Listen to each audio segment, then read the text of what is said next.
دیگر گفته است السلام علیکم حاجی محمدالله، من یک بچه امکی دارم، وی بدولت و هر وقتی که از دوشنبه بیاید من به پیشون می روم، سلام میکنم.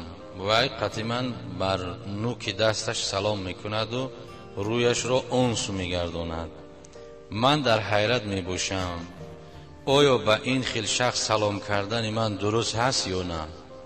البته که برادر اسلامی شما حقیقتانه به جا میارین، شما رفته سلامتونه کردن بگیرین. اگر چندی که او به نوکی دست سلام میکنه یا روش میگردانه، زمانی که یک مسلمان به مسلمان دیگر سلام داد السلام علیکم و رحمت الله گفت، معناش سلامتی بر دوام، تینجی، آرامی، رحمت خدا بر شما باد.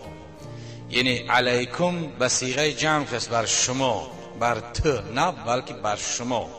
شما گفته در اینجا جمع اقلش 3 نفر است. در اینجا هم شخصیت شما هست، هم 2 فرشته که در بر شما هست کرامن کاتبین، اونها را هم سلام میتد.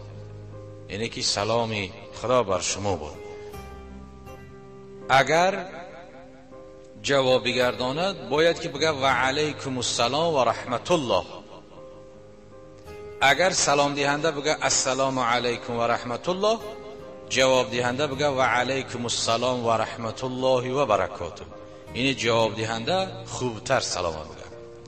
خب زمانی که جواب سلام شما را اون شخص نگردان، مثلا از حساب تکبری باشد، اگر از این گفته های نوشته های شما معلوم است که اون تکبر است، بجای اون کس اگر سلام شما را جواب نگردان، از اون در بهتر و پاکتر و خوبتر کس جواب شما را میگرداند که اون فرشته های کرامن کاتبین است که جواب تر میگردانند که و علیکم السلام و رحمت الله و برکاته.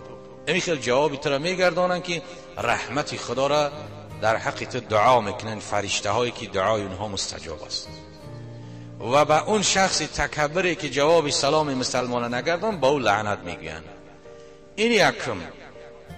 دویم همین که سیله رحم، وقتی که پسر عمک باشه سیله رحم شما با جا میارین. اسلام امر میکند به سیله رحم، به خویش تبار رفت آ کردن، چسباندن، خبر گرفتن. اون بنده و مسلمانی که سیله رحم نداشته باشد، به خویش تبارش قهری باشد، رفت آ نداشته باشد، بعضی از مردم یافت می شود که بدادر یا اکه یا اپا و خواهر خودش تا هست که تا 10 سال قهری گشته است، او طاعت عبادتش قبول نیست.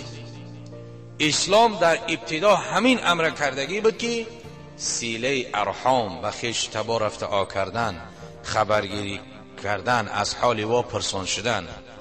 یعنی شما هم سیله رحمه به جا میارین، هم وقتی که سلام دادین سلام شما را علیک نگرفت، فرشته ها جواب شما را میگردانند. از او بهتر از این رو شما رفته آمده حقیقتانه به جا بیارین، او خودش در نزد خدا دیگر جوابگر است.